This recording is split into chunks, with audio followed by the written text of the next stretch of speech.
السلام علیکم ورحمۃ اللہ وبرکاتہ۔ اعوذ باللہ من الشیطان الرجیم، بسم اللہ الرحمن الرحیم۔ الحمد للہ والصلاة والسلام علی رسول اللہ وآلہ آل اللہ، واللعنۃ الدائمۃ علی اعدائہم اعداء اللہ من یوم عداوتہم الی یوم لقاء اللہ۔ عباد اللہ اوصیکم ونفسی بتقوی اللہ، اتقوا اللہ فإن خیر الزاد التقوی۔ بندگان خدا، آپ سب کو اور اپنے نفس کو تقوی الہی کی وصیت کرتا ہوں، تقوی الہی کی نصیحت کرتا ہوں، تقوی الہی کی جانب دعوت دیتا ہوں اور تاکید کرتا ہوں کہ اپنی زندگی تقوی کے مطابق بسر کریں، تقوی کے زیر سایہ زندگی گزاریں، تقوی کی بنیاد پر نظام زندگی قائم کریں۔ اللہ تعالیٰ نے انسانی حیات کے تحفظ کے لیے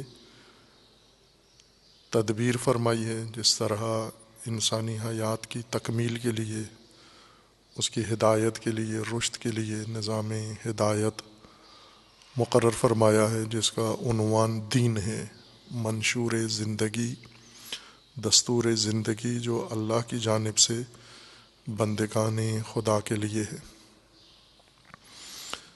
انسان کی زندگی میں ایک اہم پہلو یہ ہے کہ یہ زندگی معرض خطر میں ہے، حوادث کی زد میں ہے، اور مختلف اس کی آفات ہیں اور اس کے دشمنان ہیں جو زندگی کو نابود کر سکتے ہیں، حیات انسانی کو خطرے میں ڈال سکتے ہیں، اور انسانی حیات کو ایسی مشکلات کا شکار کر سکتے ہیں جس سے انسانی حیات اپنے ہدف و مقصد سے دور ہو جاتی ہے، اور جو ہدف تھا خلقت کا، ان مشکلات کی بنیاد پر ان اہداف تک نہیں پہنچ سکتی۔ جہاں پر منشور الہی میں، دستور الہی میں حیات انسانی کی ضرورتوں کا خیال رکھا گیا ہے کہ جتنی حیات انسانی کی ضرورتیں ہیں، بنیادی یا ثانوی، مادی، معنوی، دنیاوی، اخروی، ظاہری، باطنی، یہ سب ملحوظ رکھی گئی ہیں اس منشور کے اندر، اور ایک معمولی سا چھوٹا سا نقطہ بھی اس سے نظر انداز نہیں ہوا۔ اسی طرح جو خطرات، آفات اور مشکلات انسان کو زندگی میں درپیش آتی ہیں، خصوصاً وہ مشکلات جو سرے سے حیات انسانی کو خطرے میں ڈال دیتی ہیں اور اس کی بقا کو معرض زوال میں قرار دیتی ہیں، ایسی مشکلات و آفات کی خصوصاً نشاندہی کی گئی ہے اور اس کے مطابق چارہ جوئی بھی کی گئی ہے۔ اسی چارہ جوئی کا نام یا اسی تدبیر کا نام تقوی ہے، جو حیات انسانی کو احاطہ کیے ہوئے ہے، جس پہلو سے زندگی بشر خطرے میں آ سکتی ہے، اسی پہلو سے تقوی کے ذریعے سے اس خطرے کا سدباب کیا گیا ہے۔ اور جس طرح منشور و دستور الہی انسان نے خود اپنانا ہے، اسی طرح منشور تقوی و تدبیر تقوی بھی انسان نے عملی کرنی ہے، اپنانی ہے، اور اسے اپنی زندگی میں لاگو کرنا ہے اور نافذ کرنا ہے۔ جیسے منشور اگر کتابوں میں ہو اور زبانوں پر ہو، عمل میں نہ آئے، اس کا انسان کو کوئی فائدہ نہیں پہنچتا، ایسے ہی اگر تدبیر بھی تقوی کی اور حفاظتی تدبیر بھی عمل میں نہ آئے، عملی شکل اختیار نہ کرے، کتابوں میں ہو، درسوں میں ہو، تذکروں میں ہو اور زبانوں پر ہو، اس کا کوئی اثر نہیں ہوتا۔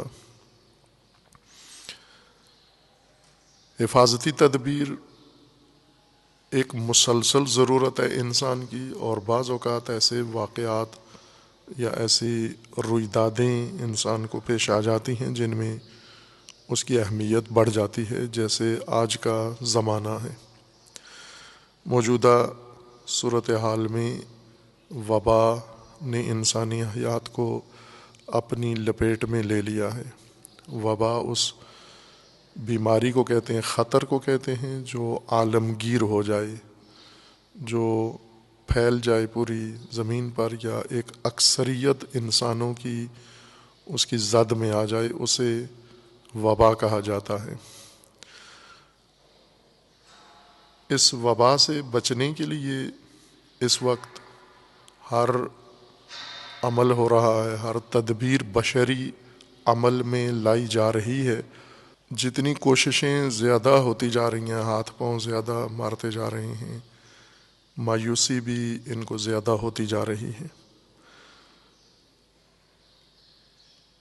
جبکہ اس قسم کے خطرات پیدا بھی اسی وجہ سے ہوتے ہیں کہ جب انسان الہی تدبیر کو چھوڑ دیتا ہے اور حیات کا راستہ تدبیر الہی سے جدا کر لیتا ہے۔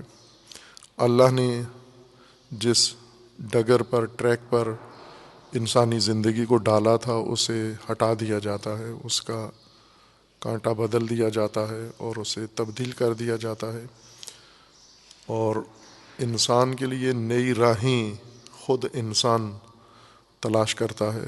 اللہ کے راستے سے ہٹا کر الہی تدبیروں کو معطل کر کے اور انہیں معزول کر کے بشری تدبیریں، ناقص تدبیریں اور سود پرستی کی تدبیریں اور مفاد پرستی کی تدبیریں انسان جاگزین کر دیتا ہے الہی تدبیر کے۔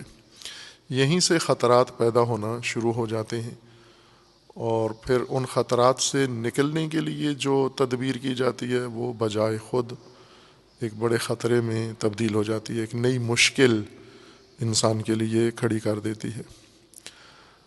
اس وقت جس امر کی ضرورت ہے انسان کو درپیش اس خطرے سے اور بیماری سے اور وبا سے بچنے کے لیے، پوری بشریت کو، تمام کرۂ ارض پر، وہ تقویٰ ہے۔ لیکن بعض اوقات شاید کسی ذہن میں یہ بات آتی ہو کہ تقویٰ کو اس وبا سے نجات کے لیے کیسے تدبیر سمجھیں، جبکہ با تقویٰ لوگ بھی اس بیماری میں مبتلا نظر آتے ہیں۔ تقویٰ جو بیان ہوا ہے ابھی تک ہم نے سنا ہے، اور مانوس ہیں ہمارے کان اور ہمارے اذہان تقویٰ کے عنوان سے اور مفہوم سے، وہ معنوی تقویٰ ہے، باطنی تقویٰ ہے، اندرونی تقویٰ ہے، روح کا تقویٰ ہے۔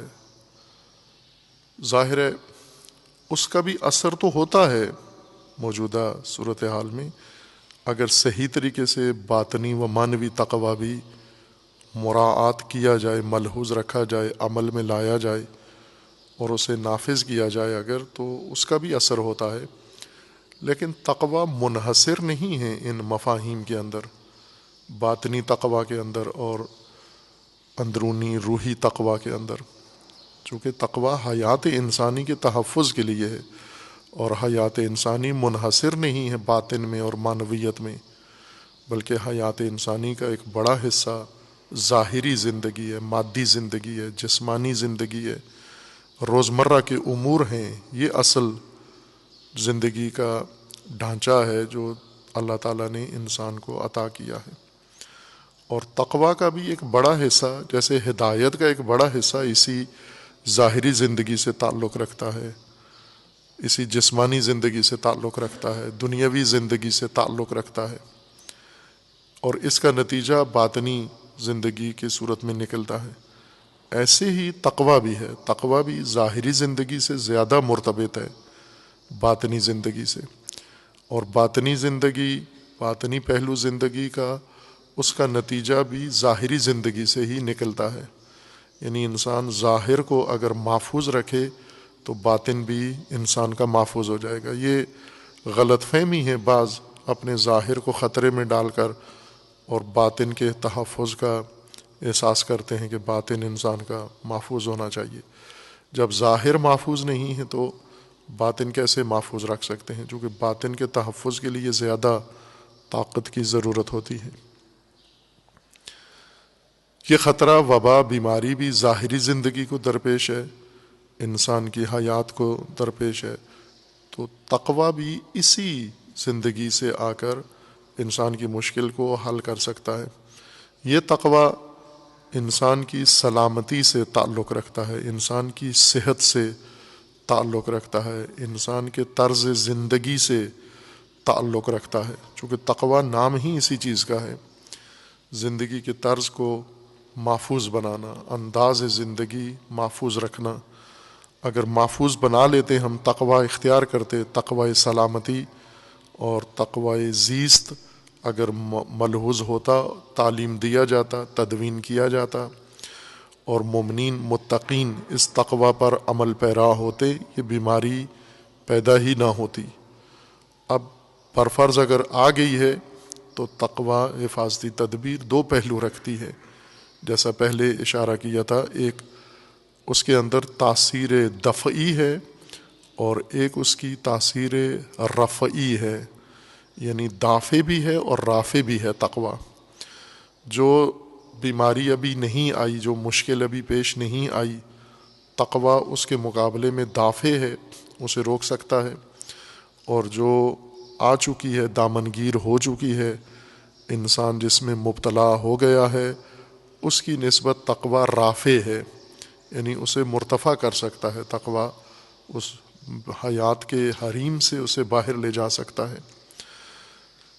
دافع کے طور پر تو ہم نے تقویٰ کی ڈھال کو استعمال نہیں کیا، لیکن رافع کے طور پر ہم کر سکتے ہیں اسے، اور اپنی زندگیاں اور دوسروں کی زندگیاں بچا سکتے ہیں. اس زمرے میں جو چیزیں چاہیے از نظر دینی، از نظر شرعی، از نظر عقلی، از نظر عرفی و قانونی، وہ یہی تقویٰ ہے. تقویٰ سلامتی اس وقت واحد راہ حل ہے بشریت کے سامنے. وہ دین کو قبول کرتے ہوں یا نہ کرتے ہوں، لیکن عملاً ان کے سامنے اس کے علاوہ کوئی اور راستہ نہیں ہے. تقویٰ سلامتی کے علاوہ، تقویٰ زیست کے علاوہ اور کوئی راستہ نہیں ہے.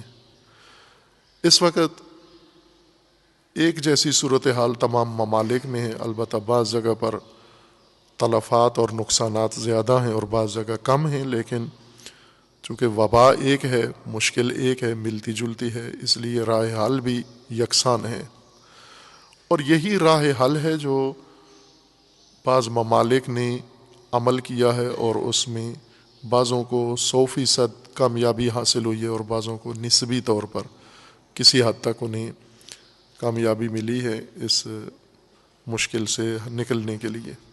وہی مراعات کرنا ہے، وہی امور سب کو ملحوظ رکھنا ہے جو کچھ ممالک نے یا علاقوں میں بروئے کار لائے گئے ہیں. متاسفانہ پاکستان میں چونکہ پاکستان کی معاشرت کا عملی جو نظام ہے اور اس کی لگام ہے، یہ غیر سنجیدہ طبقے کے ہاتھ میں ہے. پاکستانی قوم ایک ایسے مرکب پر، ایک ایسے گھوڑے پر سوار ہے، ایک ایسی سواری پر سوار ہے جس کی لگام غیر سنجیدہ طبقے کے ہاتھ میں ہے. وہ غیر سنجیدہ طبقہ سب سے پہلے حکمران اور سیاستدان ہیں، اور دوسرے درجے پر جو ذرائع ابلاغ کے ذمہ داران ہیں، یعنی میڈیا، ان دو کے ہاتھ میں ہے. اور پوری قوم اس مرکب پر سوار ہے، جس مرکب، سرکش مرکب پر، اور اس سرکش مرکب کی لگام مدہوش، بے ہوش اور لاپرواہ غیر ذمہ دار افراد کے ہاتھ میں، غیر سنجیدہ افراد کے ہاتھ میں ہے، جو شور بہت کرتے ہیں، غوغا بہت کرتے ہیں، واویلا بہت کرتے ہیں، تقریریں بہت کرتے ہیں، اور عملاً کوئی تدبیر نہیں کرتے. پہلے بھی میں اس انقلابی پاکستانی شاعر کا شعر پیش کیا تھا جو انہوں نے ظاہراً ضیاء الحق یا ایوب خان کے زمانے میں، ضیاء الحق کے زمانے میں ظاہراً یہ لکھا تھا کہ دوائے درد دوائے غم نہیں کرتے، فقط تقریر کرتے ہیں، یعنی ہر مناسبت پہ آ کے قوم سے خطاب کر دیتے ہیں، دوائے غم نہیں کرتے۔ کیا غم ہے، کیا مشکل ہے، کیا پریشانی ہے، اس کی طرف توجہ نہیں کرتے۔ دوائے غم کی ضرورت ہوتی ہے، اور چونکہ ہمارے جو ذمہ داران ہیں ان کے پاس یہ دوا ہے نہیں، ان کی نیت نہیں ہے، ان کی سنجیدگی نہیں ہے، ان کے اندر پرواہ نہیں ہے، انہیں کوئی چنتا فکر نہیں ہے، اس لیے توقع بھی نہیں ہونی چاہیے۔ یہ وہ کام ہے جو مبتلا لوگ، جیسے کسی گھر میں اگر کوئی مریض ہو جاتا ہے تو وہ اہل خانہ ہی ساری تدبیر کرتے ہیں۔ اگر حساس نوعیت کا مریض ہو، کوئی ایسا مریض ہو جو موت و حیات کی کشمکش میں ہو، تو پورا گھر، پورا خاندان ہی تکلیف میں ہوتا ہے۔ پڑوس میں کوئی تکلیف نہیں ہوتی، شہر کے ہسپتالوں میں کوئی تکلیف نہیں ہوتی، شہر کے ڈاکٹروں کو کوئی تکلیف نہیں ہوتی، شہر کی منڈی کو کوئی تکلیف نہیں ہوتی، تاجروں کو کوئی تکلیف نہیں ہوتی، علاقے کے سیاست مداروں کو کوئی تکلیف نہیں ہوتی۔ وہ بہت زیادہ ہمدردی کریں، اگر بچ گیا تو ممکن ہے عیادت کے لیے آ جائیں تاکہ بعد میں ووٹ لے سکیں، اور نہیں بچا تو جنازے میں آ جائیں گے یا فاتحہ میں آ جائیں گے۔ اس سے زیادہ ان سے کوئی تدبیر نہیں ہو سکتی۔ لیکن جو اہل خانہ ہیں، اہل خاندان ہیں اس مریض کے، ان میں سے ہر ایک شدید کرب و درد میں مبتلا ہوتا ہے، اور اپنے تئیں ہر ایک کوشش کر رہا ہوتا ہے، اور انہی میں سے کسی کی تدبیر کارگر ہو جاتی ہے۔ ظاہر ہے وہ طبیب نہیں ہوتے، ڈاکٹر نہیں ہوتے، لیکن مریض کو اسپتال لے جانا، مریض کو ایک شہر سے دوسرے شہر لے جانا، مریض کو بر وقت طبیب کے پاس لے جانا، مریض کے لیے بر وقت دوا کا انتظام کر دینا، مریض کے لیے اگر دوا کی پیسے نہیں ہیں تو کہیں سے قرض لے لینا، کہیں سے کوئی چیز فروخت کر لینا، کیا جتن کرتے ہیں اپنے مریضوں کے علاج معالجے کے لیے۔ ہر فرد، یہ تجربہ تقریباً ہر گھر کے اندر ہے، اللہ تعالیٰ سب مریضوں کو شفا دے، لیکن ہر گھر اس تجربے سے گزرا ہوا ہے کہ کوئی چھوٹا بڑا، عورت مرد میں سے کوئی بھی ایسی بیماری میں مبتلا ہوا ہے جہاں سارے خاندان نے مل کر کوششیں کی، کوئی دعا کر رہا ہوتا ہے، کوئی آگے رابطہ کر رہا ہوتا ہے، دوڑ دھوپ میں لگے رہتے ہیں، کوئی آگاہی دے رہا ہوتا ہے، کوئی لوگوں سے مشورے لے رہا ہوتا ہے، پورا خاندان ہی اس کوشش میں ہوتا ہے، اور آخر کار انہی کی کوششوں میں سے کسی کی کوشش پر اللہ تعالیٰ نتیجہ بھی دے دیتا ہے، اور وہ بیمار شفا پا لیتا ہے۔ اس وقت پوری قوم، پوری بشریت اس عذاب میں مبتلا ہے، درد میں مبتلا ہے۔ پاکستان میں بھی یہ خطر ہے، ہر چند دیگر ممالک کی نسبت کم ہے یہ خطر۔ جب سے پاکستان میں تشخیص ہوئی ہے یہ بیماری 26 فروری سے، تو اس وقت سے ابھی تک جتنے ایام ہیں اتنی اموات نہیں ہیں، دن زیادہ ہیں جب سے ابتلا شروع ہوئی ہے اور اموات کم ہیں۔ تو اس کا مطلب ہے کہ اللہ تعالیٰ کا ایک خصوصی لطف و کرم ہے پاکستان جیسے دیگر ممالک میں۔ ہندوستان میں بھی ایسا ہی ہے بھائی کہ وہاں آبادی زیادہ ہے، وہاں وسائل کی مزید قلت ہے، لیکن وہاں بھی نقصان کم ہو رہا ہے۔ بنگلہ دیش سے کوئی خاص ایسی تشویشناک خبر اخباروں میں نہیں ہے، ممکن ہے واقع میں ہو، یا ارد گرد پاکستان کے ایران کے علاوہ باقی خطے میں نسبتاً بہت ہی بہتر صورتحال ہے، لیکن مغربی ممالک میں اور دیگر ممالک کے اندر اس وبا نے ایک تباہی کی صورت اختیار کر لی ہے۔ ایسے میں ظاہر ہے ہر قوم، ہر ملک اپنے اس علاقے میں بہتر تدبیر کر سکتا ہے۔ اس وقت بھی ضرورت ہے کہ ساری قوم مل کر کوششیں کرے، اور ان کوششوں سے ہی اس کا مقابلہ کیا جا سکتا ہے، اور ان کوششوں کا نام ہی تقوی ہے، سلامتی کا تقوی، تحفظ، سلامتی اور صحت و تندرستی کے لیے، اپنی اور اپنی قوم کے لیے۔ اس کا ایک بڑا حصہ یہ ہے کہ سب سے پہلے آگاہی ضروری ہے، خطرے کی نوعیت سے آگاہی، اور اس خطرے سے بچنے کے لیے جو تدابیر ہیں اور وسائل ہیں ان کی آگاہی ضروری ہے، جو اس وقت نہیں ہے، جو کہ میڈیا آگاہی نہیں بڑھا رہا، تشویش پھیلا رہا ہے، سنسنی پھیلا رہا ہے، اور کاذب اور جھوٹے من گھڑت اعداد و شمار نشر کر رہا ہے۔ اور میڈیا کے اوپر جو افراد بھی آتے ہیں، آ کر قوم سے گفتگو کرتے ہیں، ان کا بھی اس بارے میں نہ کوئی معلومات ہوتی ہیں، نہ آگاہی ہوتی ہے، اور وہ دیگر پہلو آ کر قوم کے سامنے مزید تشویشناک بیان کر دیتے ہیں۔ سب سے پہلے خود اس بیماری کے متعلق آگاہی کی ضرورت ہے، اور یہ کام بھی خود اہل خانہ ہی کریں، یعنی لوگ یہ کام کریں۔ اس وقت عملاً ملک بند ہے اور سب کے پاس وقت بھی ہے، فراغت بھی ہے، اور اس فراغت میں کوئی ایک کام اپنے ذمہ لے لیں، کم از کم ایک کام ہر فرد اپنے ذمہ لے لے، عورت ہو یا مرد ہو، وہ شہری ہو یا دیہاتی ہو، جو بھی اس بیماری سے نبرد آزما ہونے کے لیے اور اس بیماری کے خاتمے کے لیے ایک فریضہ، ایک ذمہ داری اپنے ذمہ لے لیں، فقط واویلا کرنے والوں میں اور افسوس کرنے والوں میں شمار نہ ہو۔ ایک آسان کام یہ ہے کہ آگاہی کے لیے جو ہیں متخصص افراد ہیں، جن کا یہ تخصص ہے اور مہارت ہے، آگاہی ان کی ہے، وہ مستند آگاہی لوگوں کو پہنچائیں، چونکہ عوام کے پاس خوف و ہراس کے علاوہ غیر مستند باتیں ہیں، معلومات ہیں، اور ٹوٹکے چٹکلے ہیں جو بجائے خود نقصان پہنچا رہے ہیں۔ یہ آگاہی پہلا ایک کام ہے جسے ایک گروہ تدوین کرے، اس آگاہی کو، اس کا کوئی کتابچہ بنائیں اس کا، یا میڈیا کے ذریعے، سوشل میڈیا کے ذریعے۔ البتہ وہ آگاہی جو عام آدمی کے کام آ سکے، ایسی آگاہی جو صرف ایک ڈاکٹر کو سمجھ میں آتی ہے، یا کسی فارماسسٹ کو سمجھ میں آتی ہے، یا کسی سائنسدان کو سمجھ میں آتی ہے، وہ آگاہی لوگوں کے لیے مفید نہیں ہے۔ اسی آگاہی کو آپ عوامی زبان میں، عامیانہ زبان میں پیش کریں۔ جیسے رات کو بعض عزیزوں کے ساتھ اسی شعبے سے تعلق رکھنے والے، تو ان سے عرض کیا کہ مثلاً ایک عام چیز جو لوگوں کو بتائی جا سکتی ہے وہ یہ کہ اس بیماری سے بچنے کے لیے واحد اور مؤثر چیز، مسلم، جو ابھی تک ساری دنیا سے کنفرم ہوئی ہے، وہ یہ کہ اگر جسم توانا ہو، جسم مضبوط ہو، مستحکم ہو، اور مدافعت ہو، مقاومت ہو جسم کے اندر، جو اللہ نے نظام بنایا ہوا ہے، وہ اگر مضبوط ہو تو یہ بیماری اثر نہیں کرتی۔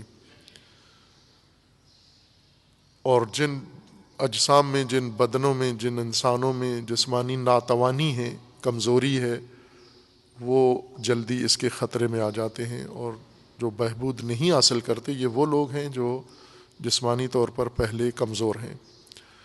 تو پس جسمانی طور پر تقویت کے لیے کیا چیز درکار ہے؟ تو وہ فوراً بولتے ہیں جو ڈاکٹر صاحبان نے، وٹامن سی استعمال کیا جائے۔ وٹامن سی ڈاکٹر کو پتہ ہے کہ کس چیز میں ہوتا ہے، ایک غذا ہے، جسم کی ضرورت ہے، اور اس بیماری کے لیے بدن کو مضبوط کرتی ہے۔ لیکن عوام کو کیا معلوم وٹامن سی کس کو کہتے ہیں، وٹامن سی کس چیز کا نام ہے؟ آپ کسی تعلیم یافتہ ملک میں تو نہیں ہیں، ایسے ملک میں جہاں آدھی سے زیادہ آبادی ان پڑھ ہیں۔ جو پڑھے لکھے ہیں وہ بھی صرف میسج کر سکتے ہیں، اور ان کو بھی اس سے آگے کی خبر نہیں ہے، موبائل استعمال کر سکتے ہیں، اتنی تعلیم حاصل کی ہوئی ہے انہوں نے، اور یہ معلومات عوامی زبان میں پیش کریں۔ کون سے فروٹ ہیں، پھل ہیں جن کے اندر وٹامن سی ہے، ان پھلوں کے نام لکھیں کہ ان پھلوں کے اندر یہ مادہ غذائی پایا جاتا ہے، اور اسے اتنی مقدار میں ہر آدمی دن میں استعمال کرے۔ جو تندرست ہیں وہ بھی کریں، جو بیمار ہو چکے ہیں، خصوصاً جو مبتلا ہو چکے ہیں، ان کا علاج ہے یہ دوا ہے ان کی، ایسے پھل جن سے بدن میں تقویت ہوتی ہے۔ اور بعضوں نے تجربہ کیا ہے، مبتلا ہوئے ہیں اور یہی پھل اپنے روزمرہ کی غذا کا حصہ بنایا ہے، چند دنوں میں اللہ تعالیٰ نے انہیں شفا دی۔ اور مسلمات میں سے ہے، ظاہر ہے جب ڈاکٹر کہتے ہیں کہ یہ غذا یہ تقویت کی جا سکتی ہے بدن کی اور مؤثر ہے تو اسے اپنانا چاہیے۔ کون سی سبزیاں ہیں جن کے اندر یہ وٹامن سی ہے، کون سے کھانے ہیں جن کے اندر یہ وٹامن سی ہے، یہ آگاہی کا ایک اہم باب ہے۔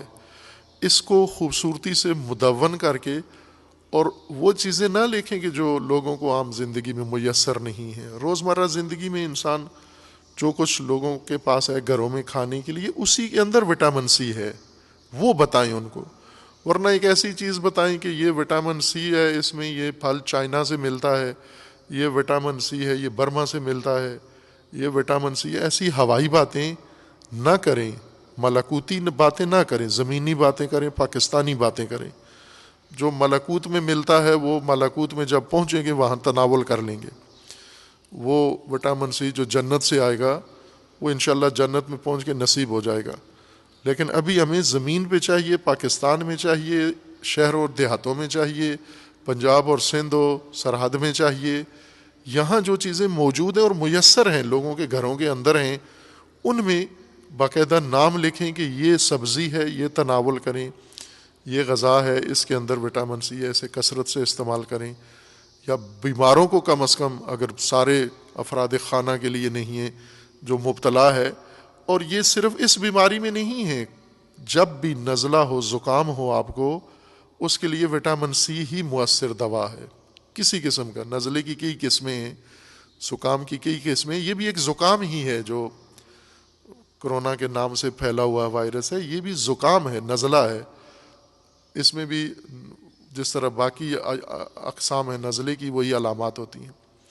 صرف مشکل یہ ہے کہ باقی وائرس نزلے کے انسان کو لگتے ہیں اور خود ہی یا علاج سے ختم ہو جاتے ہیں، اس کا کہہ رہے ہیں کہ ابھی علاج نہیں ہے، لیکن یہ مؤثر علاج اور یقینی علاج وٹامن سی ہے۔ وٹامن سی جو بعض خاص چیزوں کے اندر ہے، جیسے مالٹے ہیں جس طرح ڈاکٹروں کے کہنے کے مطابق، یا لیمو ہیں، میٹھے لیمو میں تو یقیناً ہے، کھٹے لیمو میں ہے، اس میں بھی ہے، لیکن اسے کسی طرح اور طرح سے تناول کیا جائے۔ ٹھنڈی چیزوں سے اجتناب کریں، ٹھنڈی چیزیں اس میں استعمال نہ کریں۔ یہ آگاہی کا ایک پہلو ہے جو لوگوں کو، عوام کو درکار ہے۔ دوسرا یہ ہے کہ ہم افراد کو 3 درجوں میں تقسیم کر لیں آگاہی دینے کے لیے اور مدد دینے کے لیے بھی۔ ایک وہ افراد ہیں جو بالکل صحیح و سالم اور تندرست ہیں، جن میں اس کی علامات نہیں ہیں، ان کے لیے خاص طرح کی آگاہی چاہیے تاکہ یہ مبتلا نہ ہوں اور یہ دوسروں کی بھی مدد کر سکیں۔ دوسرا وہ طبقہ ہے جن میں علامتیں ظاہراً کسی حد تک نظر آنا شروع ہو گئی ہیں یا تشخیص ہو چکی ہیں کہ اس کے اندر اس بیماری کی کوئی علامت آ گئی ہے، وہاں پر بھی ایک خاص طرح کی آگاہی کی ضرورت ہے۔ چونکہ جو ہی پتہ چلتا ہے فلاں کو یہ بیماری ہے یا شبہ ہوتا ہے، کوئی چھینک آتی ہے، کھانسی آتی ہے، تو فوراً ہی باقی لوگ ڈر جاتے ہیں، گھبرا جاتے ہیں، ہراساں ہو جاتے ہیں، بوکھلا جاتے ہیں، جبکہ ایسی صورتحال نہیں ہے۔ اگر کسی کے اندر یہ علامت ظاہر ہو جاتی ہے، اس فرد کو اور اس کے ساتھ رہنے والوں کو ایک آگاہی کی ضرورت ہے، اور وہ یہ ہے کہ یہی فرد اس کو کیا تدبیر اختیار کرنی ہے، اور جو اس کے ہمراہ ہیں، گھر میں ہیں یا تعلقاتی ہیں، ان کو کیا تدبیر اختیار کرنی ہے۔ ایک آگاہی اس طبقے کے لیے چاہیے جن میں یہ علامات ہیں۔ اس طبقے میں بھی آگاہی دیں، مکمل آگاہی دیں، مستند آگاہی دیں کہ اگر یہ بیماری شروع ہوتی ہے تو اس کی علامتیں جب یہ ہوتی ہیں، ان ایام میں احتیاط کس چیز سے کرنی ہے۔ چونکہ میرا موضوع نہیں ہے، اب ڈاکٹروں کا موضوع، اگر انہوں نے مجھے لکھ کے دیا ہوتا تو میں سارے وٹامن سی کس کس چیز میں ہے آپ کو بتا دیتا، لیکن ابھی تک منتظر ہیں کہ یہ تدوین ہو، یہ چیزیں عوام کی سمجھانے کے لیے تدوین ہو۔ اسی طرح یہ افراد جو مبتلا ہو چکے ہیں یا شک کیا جا رہا ہے، کوئی نزلے والی علامتیں ان کے اندر ظاہر ہو رہی ہیں، بخار ہو رہا ہے ان کو، کھانسی ہو رہی ہے ان کو، چھینکیں آ رہی ہیں ان کو، یا اس قسم کی کوئی پریشانی ان کو محسوس ہو رہی ہے، تو اس وقت تنہا چیز جو مجھے پتہ ہے کہ کریں وہ یہ کہ آپ اس وقت پریشان نہ ہوں، اس کو بوکھلائیں نہیں، نہ وہ فرد اور نہ ہی اس کے اطرافیان، اس کے تعلقاتی، اس کے ارد گرد رہنے والے، بلکہ تسلی کے ساتھ جو تدبیر ہے اس کے مطابق عمل کریں، وہی تقوی سلامتی پر سارے مل کر عمل کریں۔ اس شخص کو پہلے قدم کے طور پر محتاط ہو کے دوسروں سے الگ ہونا چاہیے، یا اس کو ماسک استعمال کرنا چاہیے، اور ہاتھوں کو پاک کرنے کے لیے جراثیم کش محلول اور مواد سے اپنے ماحول کو، اپنے وسائل کو اس کو صاف کرنا چاہیے، دوسروں کو صاف کرنا چاہیے۔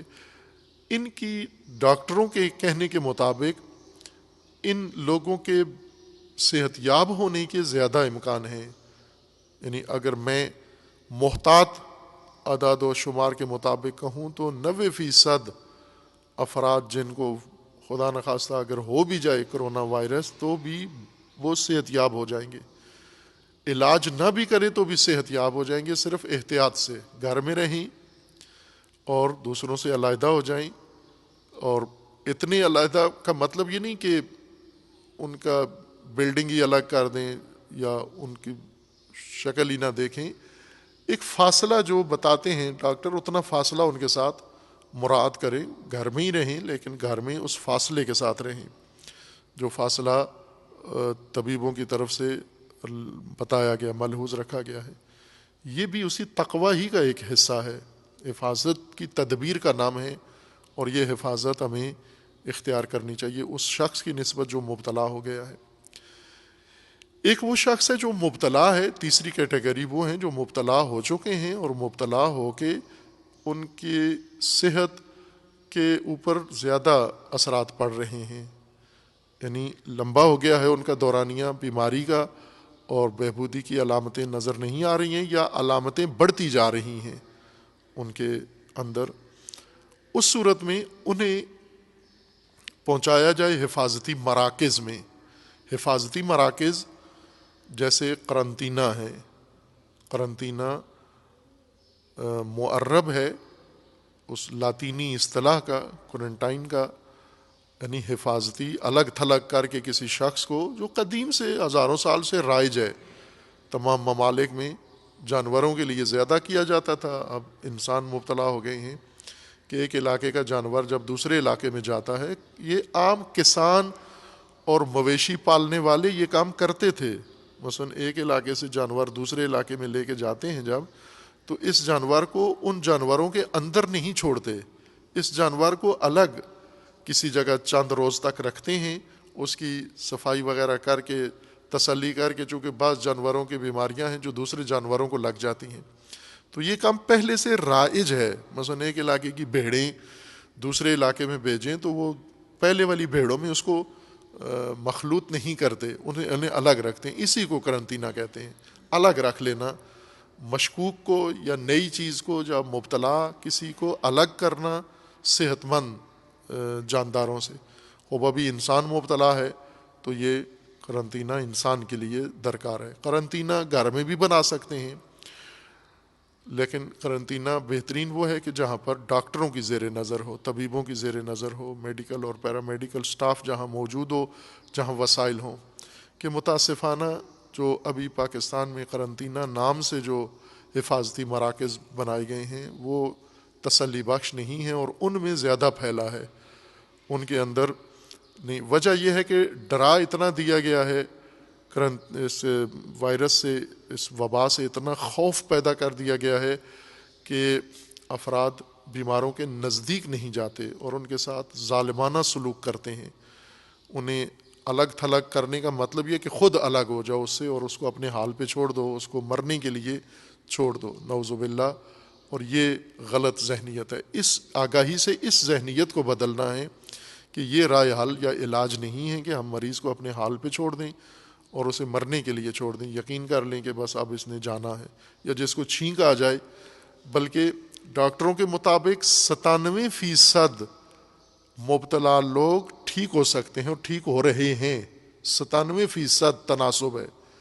3% میں سیریس ہو سکتا ہے. وہ بھی جو مریض ہیں، کمزور ہیں، پہلے سے کسی مشکل میں مبتلا ہیں، وہ خطرے میں ہیں. ورنہ باقی 97% جو مراد کریں اگر باقی اصولوں کی، تو یہ آسانی سے بہبود حاصل کر سکتے ہیں، اور ہو بھی رہی ہے. اسی طرح اسی تناسب سے دنیا بھر میں ہو رہی ہے. پاکستان میں بھی ابتلا زیادہ ہے، مبتلا لوگ زیادہ ہیں، اور اکثریت صحت یاب ہو رہی ہے. مثلا جیسے ابھی کہا جا کہ 34 افراد ابھی تک اموات ہوئی ہیں، تو ابتلا تو 34 نہیں ہے، ابتلا تو بہت 2000 کے قریب ظاہراً پہنچ گیا ہے مبتلا لوگ. تو اس کا مطلب ہے اکثریت ٹھیک ہو رہے ہیں، اکثریت کو کوئی خطرہ نہیں ہے، لیکن مراد کرنے سے ہوگا. قرنطینہ بجائے میں دوسرے حصے میں عرض کروں گا کہ حکومت ہماری کچھ اور کاموں میں مصروف ہے، اور میڈیا اور جو ہمارا سسٹم ہے وہ کسی اور کام میں مصروف ہے، اور یہ حفاظتی تدبیریں اور یہ تقوی سلامتی کا اور اس کے وسائل فراہم کرنے کی ان کے پاس فرصت نہیں ہے. یہ کام اہل خانہ خود کریں. اہل خانہ، اہل خاندان، مریضوں کے اہل خاندان پاکستان کے عوام ہیں، قوم ہیں، یہ اہل خانہ ہیں. ہم اہل خانہ ہیں سب کے، ہم سب کے اہل خاندان ہیں. سب مریض ہمارے خاندان کے ہیں، ہمارے ہیں سارے. کوئی بھی کسی مسلک سے تعلق رکھتا ہو، کسی صوبے سے تعلق رکھتا ہو. یہ نفرت یہ جاہل لوگوں نے، جاہل اینکرز نے اور میڈیا نے جو اس کو صوبائی شکل دی، علاقائی شکل دی، پہلے اس کو سندھی پنجابی میں تقسیم کیا، بلوچی سرحدی پہلے بنایا اس وائرس کو، وبا کو، پھر اس کے بعد اب مسلکی رنگ اس پہ چڑھا رہے ہیں. یہ حقیقتاً بہت ہی خطرناک، کرونا سے زیادہ خطرناک وائرس یہ کثیف غلیظ پلید لوگ ہیں جو پاکستانی کو تقسیم کر رہے ہیں مختلف شکلوں میں. یہ سب ہمارے اہل خانہ ہیں. کراچی میں کوئی مریض ہے وہ ہمارے خاندان کا ہے، اور پنجاب میں کوئی مریض ہے ہمارے خاندان کا ہے، گلگت بلتستان میں ہے ہمارے خاندان کا ہے. ہم سب ایک خاندان ہے، پاکستان ایک خاندان ہے، اور ایک خاندان بننا ہے آپ نے. اس لیے قرنطینہ بھی اہل خاندان ہی کر سکتے ہیں. جس طرح معمول ہے کہ جس گھر میں کوئی مریض ہوتا ہے وہ گھر والے سارا اہتمام کرتے ہیں، دوسروں پر انحصار نہیں کرتے. یہ کام ضروری ہے قرنطینہ بنانا. یہاں بھی ہمارے دوستان جو اس وقت چونکہ ایک طرح سے بند ہے ملک پورا، ہر چیز بند ہے، چھٹیاں ہیں، اور افراد سارے تتر بتر ہیں، یا بعض سہمے ہوئے ڈرے ہوئے گھروں میں ہیں. جو کچھ کر بھی سکتے ہیں وہ بھی خطرے کی وجہ سے باہر نہیں آتے، جبکہ جو خطرے سے باہر ہے انہیں آ کر دوسروں کو محفوظ رکھنے کے لیے کوئی اقدام کرنے کی ضرورت ہے.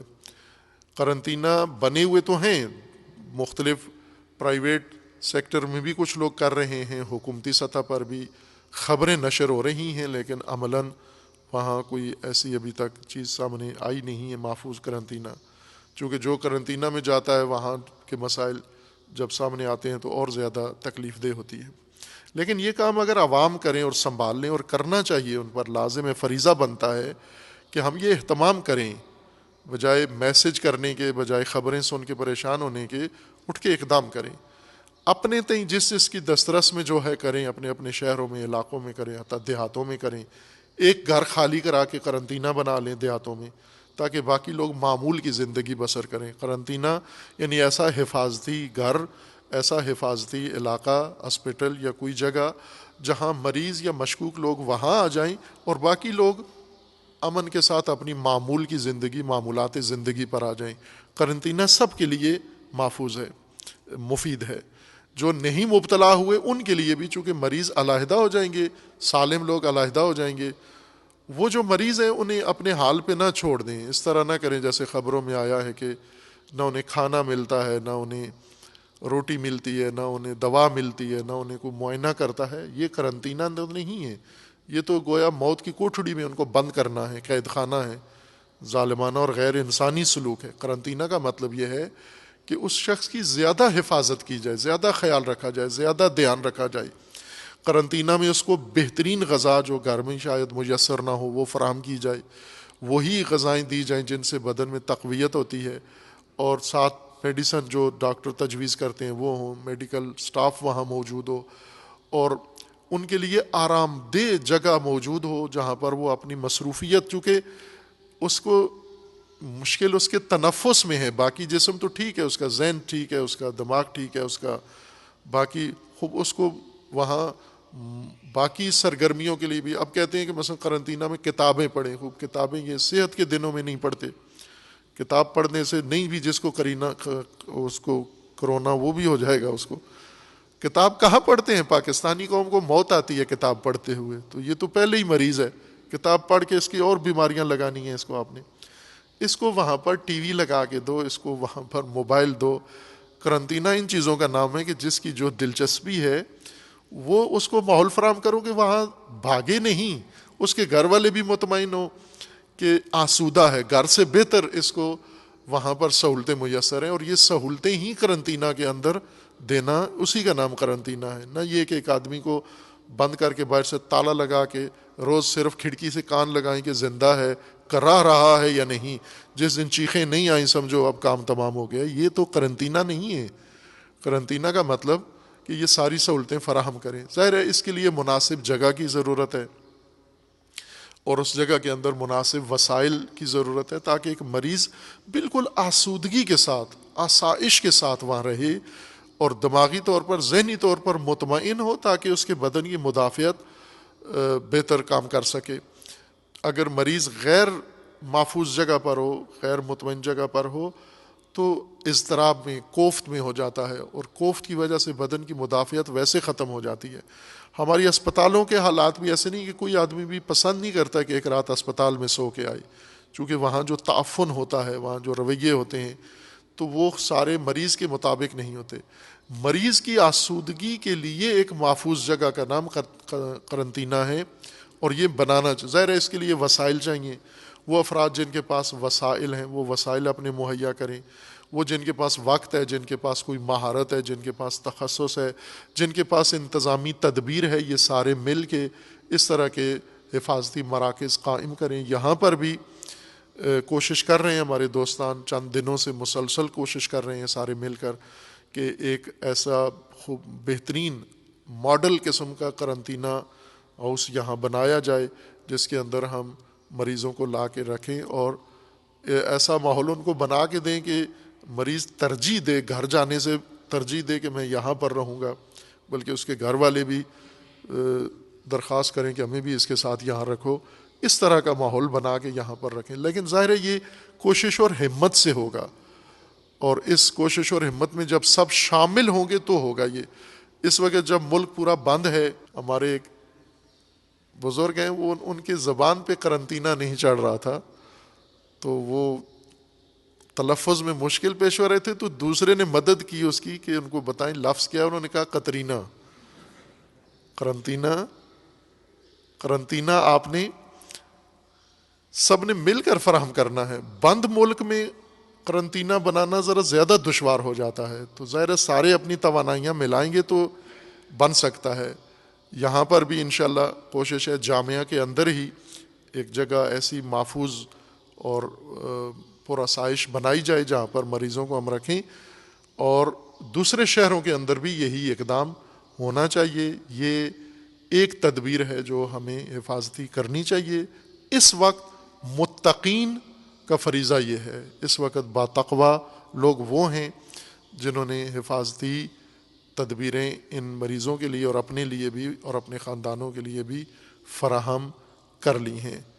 البتہ اس کے ساتھ جو لوگ متاثرین ہیں، مثلا چونکہ بند ہے، کام کاروبار بند ہے، محنت مزدوری بند ہے، درآمد انکم نہیں ہے، دکانیں بند ہیں، سب کچھ، تنہا علاج جو ہماری حکومت کر سکتی تھی وہ یہ ہے کہ جو مریض ہیں وہ تو مریض ہیں، جو مریض نہیں ہیں ان کے لیے بھی سب کچھ بند کر دو تاکہ کچھ بیماری سے، وبا سے اور کچھ بھوک سے یہ ٹل جائیں، حکومت کی مشکل حل ہو جائے. یہ تدبیر کہاں سے آئی ہے؟ یہ بھی ایک افسوسناک بات ہے کہ سارا ملک بند کر دو بیماری ٹھیک ہو جائے گی. یہ نامعقول کام ہے. معقول کام یہ ہے کہ ہم بیماروں کے لیے، مریضوں کے لیے ایسا اہتمام کریں کہ جو سالم صحت مند ہیں وہ معمول کی زندگی میں آ جائیں، وہ کاروبار کریں، وہ کام کریں، وہ محنت مزدوری کریں، وہ فیکٹریاں چلائیں، وہ دکانیں چلائیں، وہ تجارت کریں، وہ ٹرانسپورٹ چلائیں، اور جہاں جہاں امکان ہے تھوڑا سا بھی کسی کی بیماری کا اس بیمار کو فوراً علیحدہ کر کے گھر والوں سے زیادہ اچھی آسائش اس کو فراہم کریں۔ مسلمان کا فریضہ یہی ہے، اسلام یہی ہے، مسلمانی یہی ہے، انسانیت بھی اسی کا نام ہے۔ وہ کام جو شروع ہو گئے ہیں وہ انسانیت سے بہت دور ہیں۔ انشاءاللہ اللہ تعالی ہم سب کو توفیق دے، خداوند تبارک و تعالی تمام بیماروں کو پوری زمین پر، پوری دنیا میں جہاں جہاں بھی ہیں، اللہ تعالیٰ سب کو شفا عطا فرمائے، اور خداوند تبارک و تعالیٰ تمام انسانوں کو اس خطر سے اور اس جیسے خطرات سے خداوند تعالیٰ محفوظ فرمائے، اور یہ خطر ایجاد کرنے والے، اس کے اندر سستی کرنے والے، اس کے اندر کوتاہی کرنے والے خداوند تبارک و تعالیٰ انہیں بھی جو مستحق ہیں جس سزا کے خداوند تعالیٰ وہ سزا انہیں بھی عطا کرے انشاءاللہ۔ اعوذ باللہ من الشیطان الرجیم، بسم اللہ الرحمن الرحیم، انا اعطیناک الکوثر فصل لربک وانحر ان شانئک هو الابتر۔ اعوذ باللہ من الشیطان الرجیم، بسم اللہ الرحمن الرحیم، الحمد للہ والصلاة والسلام علی رسول اللہ وآلہ آل اللہ، سیما علی امیر المؤمنین علی ابن ابی طالب علیہ الصلاۃ والسلام و فاطمۃ الزہرا سیدۃ النساء العالمین والحسن والحسین سیدی شباب اہل الجنہ و سبطی الرحمہ و علی ابن الحسین و محمد ابن علی و جعفر ابن محمد و موسیٰ ابن جعفر و علی ابن موسیٰ و محمد ابن علی و علی ابن محمد والحسن ابن علی والحجت ابن الحسن القائم المنتظر المہدی حجج اللہ علی عبادہ و امناؤہ فی بلادہ واللعن علی اعدائہم اجمعین من الآن الی قیام یوم الدین۔ عباد اللہ اوصیکم و نفسی بتقوی اللہ، اتقوا اللہ فإن خیر الزاد التقوی۔ بندگان خدا، آپ سب کو اور اپنے نفس کو تقوی الہی کی وصیت کرتا ہوں، تقوی الہی کی نصیحت کرتا ہوں، تقوی الہی کی دعوت دیتا ہوں، اور تقوی الہی کی تاکید کرتا ہوں۔ اللہ تعالیٰ نے انسانی حیات کے تحفظ کے لیے حفاظتی تدبیر مقرر کی ہے، اس کا نام تقوی قرار دیا ہے۔ آج ہر زمانے سے زیادہ اس حفاظتی تدبیر کی ضرورت ہے۔ جہاں حیات بشری ہے وہاں ضرورت ہے اس حفاظتی تدبیر کی، اور اس وقت چونکہ حیات بشر کو ایک خطرہ درپیش ہے، اسی تقوی کے ذریعے سے انسان اس خطرے سے بچ سکتا ہے، محفوظ ہو سکتا ہے۔ بشری تدبیریں ہم نے کر لی ہیں اور کر بھی رہے ہیں، اور سب کا عجز اور عاجزی ثابت ہے اور مسلم ہو گیا ہے۔ اب الہی تدبیر اپنا کے دیکھیں کہ اس کے اندر انشاءاللہ اللہ تعالیٰ نے نجات رکھی ہے انسانیت کی۔ حفاظتی تدبیر میں ایک موضوع اہم آگاہی تھا، آگاہی کا کہ یہ خطر کیا ہے، کہاں سے ہے، تاکہ ہم اس خطر سے بچ سکیں، محفوظ رہ سکیں۔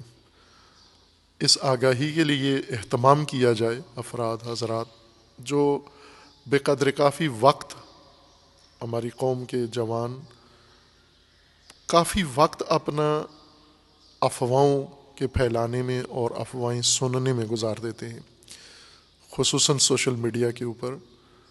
اسی فرصت کو، توفیق کو اگر آپ کے پاس ہے یہ ذریعہ، تو اس کو آگاہی پھیلانے میں اور آگاہی لینے میں کیوں صرف نہیں کرتے؟ اور اس وقت اشد ضرورت ہے اس آگاہی کی۔ اس آگاہی کا ایک اہم پہلو لوگوں کو آگاہ کرنا ہے کہ یہ خطرہ کیسے پیدا ہوا ہے۔ چونکہ جب انسان کو کسی بیماری یا خطرے کی وجوہات کا پتہ چل جائے، اس کی جڑ پتہ چل جائے، اس کے اسباب اور عوامل کا پتہ چل جائے، اس سے مقابلہ کرنا آسان ہو جاتا ہے۔ مریض بھی جب ڈاکٹر کے پاس جاتے ہیں، طبیبوں کے پاس، تو طبیب سب سے پہلے اس بیماری کے عوامل کی تشخیص کرتے ہیں کہ کن اسباب نے یہ بیماری انسان کے بدن میں شروع کی ہے اور پیدا کی ہے۔ اب پوری دنیا کے اندر یہ بحران ہے، یہ بحران کس نے پیدا کیا ہے؟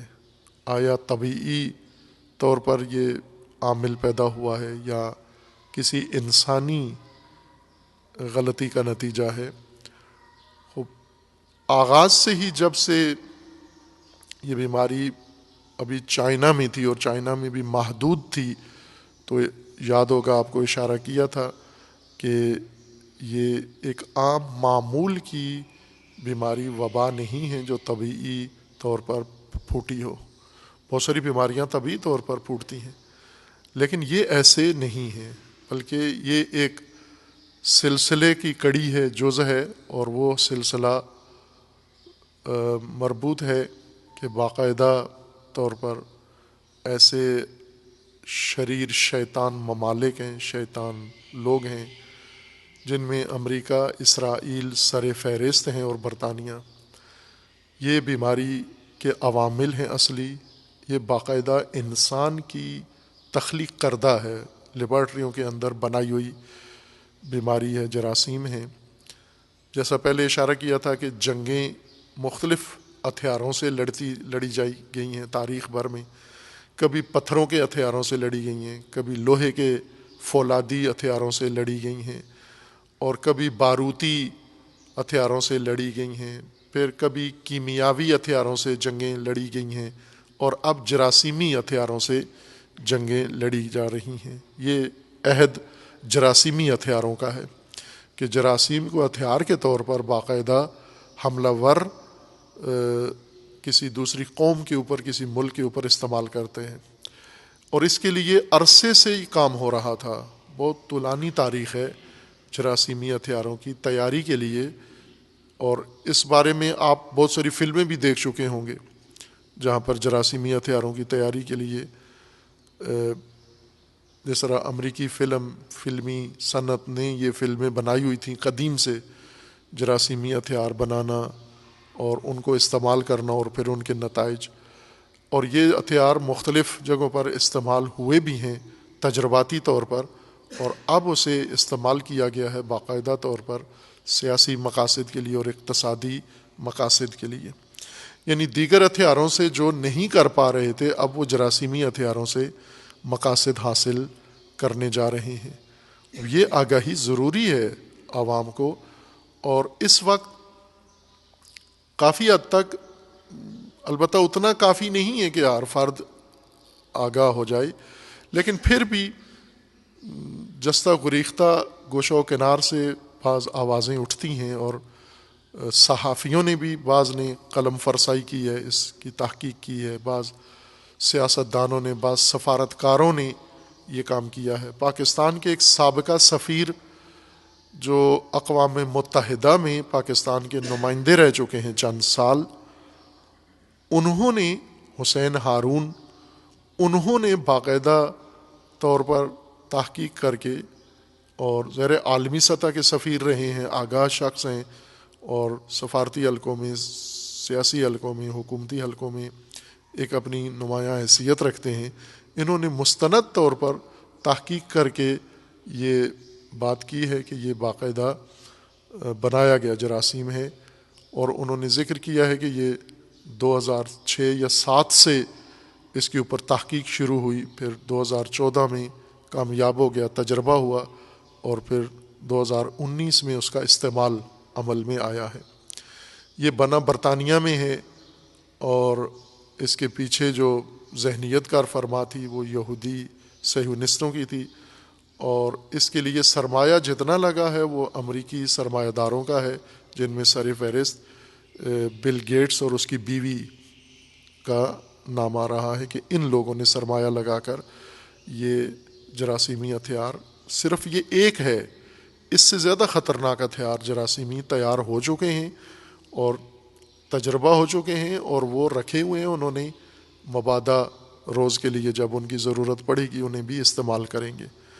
اور اس وقت چین نے باقاعدہ رسمی طور پر، چین کی وزارت خارجہ نے، نہ کہ چین کے سوشل میڈیا میں یا کسی ایسے شخص نے افواہ اڑائی ہے، چین کی وزارت خارجہ کے ترجمان نے باقاعدہ کہا ہے کہ یہ امریکہ نے یہ بیماری پیدا کی ہے اور چین میں پھیلائی ہے، اور انہوں نے باقاعدہ مستندات بھی اس کے پیش کر دی ہیں کہ کس طرح سے انہوں نے چین کے اندر یہ منتقل کی ہے.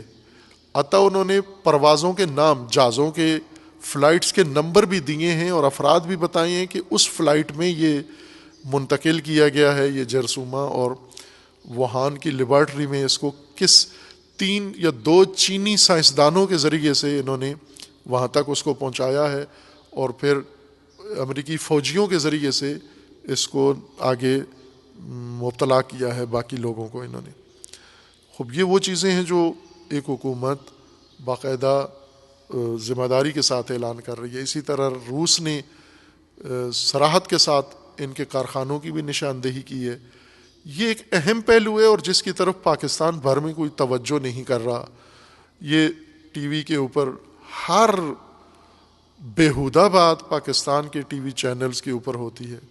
100 سے زیادہ شاید ٹی وی چینل ہیں اور ہر بیہودگی ان کے اندر ہے، ہر واہیات بات ان کے اندر ہے کہ کوئی اشارتاً بھی یہ بات نہیں کرتا کہ یہ باقاعدہ ایک تیار کی گئی بشریت کے خلاف بہت بڑی جنایت ہے. اس طرف کوئی اشارہ نہیں کر رہا ہے. ظاہر ہے یہ آگاہی پھیلانی، اور سب سے بڑھ کر ہمارے لیے مستند ترین جو منبع ہے کہ یہ ایک بایولوجی اٹیک ہے، حملہ ہے جراثیمی، وہ رہبر معظم کا یہ فرمان ہے جنہوں نے باقاعدہ طور پر جب امریکہ نے آفر کی ہے انہیں کہ ہم آپ کی اس بیماری سے مقابلے کے لیے مدد کرنا چاہتے ہیں، تو جواباً تقریر میں اپنی گفتگو میں یہ فرمایا ہے کہ تم تو خود متہم ہو اس بیماری کے پھیلانے میں، مجرم ہو، اور تم کس طرح سے اس بیماری کے خلاف ہماری مدد کر سکتے ہو. بلکہ ساتھ یہ فرمایا کہ تم ممکن ہے بیماری کے مقابلے کے لیے جو وسائل بھیجو خود اس کے اندر یہ جراثیم بھیج کے، اور ایسا قوی ایران کے اندر شواہد ہیں ناقابل انکار کہ ایران میں جتنے پہلے بڑے بیمار ہیں جن میں سے کچھ وفات پا چکے ہیں، کچھ شفا پا چکے ہیں، وہ سب کے سب اعلیٰ سطح کے حکومتی ذمہ دار لوگ تھے، بیوروکریٹس تھے، پارلیمنٹیرینز تھے یا سینیٹرز تھے. اس طرح کے لوگوں کو سب سے پہلے ٹارگٹ کیا گیا. حتیٰ رہبر معظم کے جو مشاور ہیں خصوصی ڈاکٹر ولایتی جو ابھی بھی قرنطینہ میں ہیں، انہیں بھی اس میں مبتلا کیا گیا ہے. ابھی پارلیمنٹ کا اسپیکر علی لاریجانی جن کے بارے میں خبر آئی ہے کہ وہ بھی اس بیماری میں مبتلا ہو چکے ہیں. خوب یہ واحد ملک ہے جہاں پر اس سطح کے افراد کو ٹارگٹ کیا گیا ہے. لیکن پھر بھی اللہ تعالیٰ نے لطف کیا ہے اور جتنی تباہی انہوں نے سوچی ہوئی تھی وہ نہیں ہوئی. ہر چند ایران میں زیادہ نقصان ہوا ہے. آگہی کا ایک اہم پہلو یہ ہے کہ پاکستانی قوم جو ہر افواہ پراپوگنڈا اچھالتے ہیں یہاں بات نہیں کرتے. اس کی ایک وجہ یہ ہے کہ پوری دنیا میں اگر آپ رویوں کو دیکھیں، مختلف ممالک اور مختلف حکومتوں کے رویوں کو دیکھیں اور میڈیا کا رویہ، یہ 3 رویے بہت اہم ہیں. ان 3 رویوں کو اگر مطالعہ کریں تو ایسے لگتا ہے کہ اس بیماری کے بارے میں پوری دنیا پر ایک ارادہ حکم فرما ہے، ایک ارادے کا فرمان چل رہا ہے. ساری دنیا وہی کر رہی ہے جو ایک کسی خاص منبع سے گویا یہ ہدایات نصیب مل رہی ہیں ان کو، اور اس سے ہٹ کر کوئی کام نہیں کرتے. وہ جو ایک ارادہ ہے آپ امریکہ سے لے کے پاکستان تک دیکھیں، وہ یہ ہے کہ بیماری کے خلاف کوئی اقدام نہیں کرنا. ٹرمپ نے اس بیماری وبا کے خلاف کوئی قدم نہیں اٹھایا اور نہ اٹھانے دے رہا ہے، کوئی اہتمام نہیں ہے. بلکہ ٹرمپ نے گزشتہ ہفتے یہ کہہ کر روک دیا ہے، وہ جو امدادی کام ہو رہے تھے ان میں پابندی لگا دی ہے. اس نے کہا کہ 3 لاکھ، اب توجہ کریں امریکی صدر کی ذہنیت کہ اس اوج بیماری میں اس نے کیا کہا ہے. یہ آپ کے خبروں میں بھی آیا ہے اگر آپ ایسی خبریں پڑھنے میں دلچسپی رکھتے ہوں تو. ٹرمپ نے یہ کہا ہے کہ کیلیفورنیا میں، ظاہراً اگر اشتباہ نہ ہو رہا ہو، کیلیفورنیا میں ٹرمپ نے کہا ہے کہ ہم نے مرکزی جو ان کی تنظیم ہے یا ایت بنائی ہے بیماری سے مقابلے کے لیے، انہوں نے 3 لاکھ ماسک، یہ ماسک جو آپ نے پہنے ہوئے، یہ 3 لاکھ ماسک انہوں نے کیلیفورنیا میں بھیجے ہیں جو گم ہو گئے ہیں۔ یہ ٹرمپ نے الزام لگایا ہے اپنے ڈاکٹرز، امریکن ڈاکٹرز اور اسپتالوں کے اندر اوپر کہ چوری کی ہے انہوں نے۔ 3 لاکھ ماسک امریکی ڈاکٹروں نے چرا لیے ہیں ٹرمپ کے، اور اس نے چونکہ اس کو خدشہ ہے کہ باقی سامان بھی چوری ہوگا، لہٰذا اس نے پابندی لگا دی ہے کہ اب یہ سامان نہیں بھیجنا چونکہ چوری ہو جاتا ہے۔ اب اس قسم کے بہانے کر کے برفرض اگر امریکہ میں 3 لاکھ ماسک چوری ہو جائیں تو پاکستان میں کئی ملین چوری ہو چکے ہیں یا باقی دنیا میں ہو گئے ہیں، اس سے کیا فرق پڑتا ہے؟ 3 لاکھ ماسک اگر کسی کے ماسک کوئی اٹھا کے لے گیا ہے، اسے ایک اتنی سپر پاور پر کیا اثر پڑتا ہے؟ لیکن اس نے یہ باقاعدہ کانفرنس میں یہ بات کی ہے، پریس کانفرنس میں، اور اس پر اقدام اور ایکشن بھی لیا ہے اس نے، یعنی یہ کہ عملاً لوگوں کو بچانے کے لیے کوئی تدبیر مؤثر نہ کی جائے اور نہیں ہونے دے رہے۔ برطانیہ میں باقاعدہ سرکاری حکم نامے کے مطابق کہ کوئی مریضوں کے تحفظ کے لیے کوئی اقدام نہیں کرنا، آپ نے جو مرتا ہے اسے مرنے دو، بلکہ دونوں ملکوں میں خصوصیت کے ساتھ صرف ایک بات تواتر کے ساتھ ان کے حکمران کر رہے ہیں۔ ٹرمپ نے کہا ہے کہ 2 لاکھ تک اموات اگر ہم امریکہ میں کرنے میں کامیاب ہو جائیں، یعنی 2 لاکھ تک، اس کی زبان یہ تھی کہ 2 لاکھ تک روک لیں، اگر ہم امریکی مریں گے اس بیماری سے اور 2 لاکھ تک اگر مر جائیں اور باقیوں کو بچا لیں تو بڑی کامیابی حاصل کی ہے ہم نے۔ یعنی دوسرے لفظوں میں 2 لاکھ اگر ہم مار دیں امریکی تو بڑی کامیابی ہے ہماری، ہمارا ہدف حاصل ہو سکتا ہے۔ برطانیہ میں انہوں نے تقریباً 50% برطانوی شہریوں کو کہا ہے کہ اگر یہ اتنے مر جائیں تو کامیابی ہو سکتی ہے۔ انہوں نے ایسے نہیں کہا، انہوں نے یہ کہا ہے کہ اگر 50% تک موت کو روک لیں، اس سے آگے نہ جانے دیں تو ہم کامیاب ہیں۔ مطلب اس کا یہ بنتا ہے کہ اگر ہم آدھے برطانوی مار دیں تو ہماری کامیابی حاصل ہو جاتی ہے، ہمیں کامیابی نصیب ہو سکتی ہے ہمیں۔ اور کم و بیش یہی دنیا باقی دنیا کے اندر بھی ہے۔ اپنے ملک میں بھی ہم دیکھیں، حکومتی سطح پر اور میڈیا کی سطح پر بیماری کے لیے کچھ بھی نہیں ہو رہا، نہ سامان کوئی ایسا مؤثر آیا ہے، نہ ڈاکٹروں کے پاس کوئی وسائل ہیں ابھی تک۔ صرف خبریں آ رہی ہیں کریں گے، لائیں گے، بنائیں گے، ہوں گے۔ سائنس کے وزیر نے یہ کہا ہے کہ عنقریب وینٹیلیٹر پاکستان ایسا بنائے گا دنیا حیران رہ جائے گی، یہ ان کا بیان آیا ہے۔ باقی وزیر اسی طرح بیان دے رہے ہیں کہ یہ کریں گے، وہ کریں گے، فلاں کریں گے۔ یہ سب اس طرح کی خبریں، مستقبل کی پیشن گوئیاں ہیں، خبریں نہیں ہیں۔ کریں گے، ہوگا، ہم ایسا کریں گے۔ وزیر اعلیٰ پنجاب نے کہا ہے کہ پنجاب پہلا صوبہ ہوگا کامیابی حاصل کرنے والا۔ خوب یہ سب کریں گے کریں گے، عملی طور پر بیماروں کے لیے کچھ نہیں کیا۔ البتہ صحت مندوں کے لیے ہم نے بہت کچھ کر لیا ہے پاکستان میں۔ صحت مندوں کو بھوکا رکھنے کے لیے، صحت مندوں کو راشن سے محروم رکھنے کے لیے، ان کی نقل و حرکت پہ پابندی لگانے کے لیے یہ اقدامات بہت کیے ہیں، لیکن بیماروں کا ٹیسٹ تک نہیں ہو رہے، ٹیسٹ کٹس نہیں ہیں جو لاتے ہیں۔